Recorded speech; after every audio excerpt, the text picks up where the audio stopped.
कुठं झालं? इथंच सगळं जळालं, इथंच राहत होते ना ते भांडी बिंडी सगळी इथंच जळाली.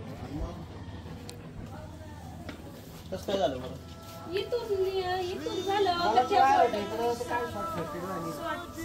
झाले रात्री नशिबी तर नव्हते झोपले मी त्या घरात होते झोपले नाही तर मग चुकून नशीब की म्हणजे मी स्वतः इथंच झोपते मी पण चुकून मी त्या घरात झोपायला गेले नाही अख्ख्याला करंट होतं याला जगायचं होतं नाक जळून चालतं इथं कांदे होते इथं खूप जाड झालं ना त्याच्यामुळे मग इथंच भांडी होती ना लावली मांडणी तुम्ही आले होते बघा त्या त्याच्यामुळे हे इथून सगळं भांडण्याचं म्हणजे जेवढे भांड्यांमध्ये सामान होतं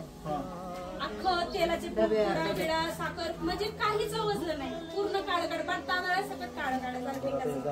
काही किराणा घेऊन आलो नाही किराणा थँक्यू काय करा चला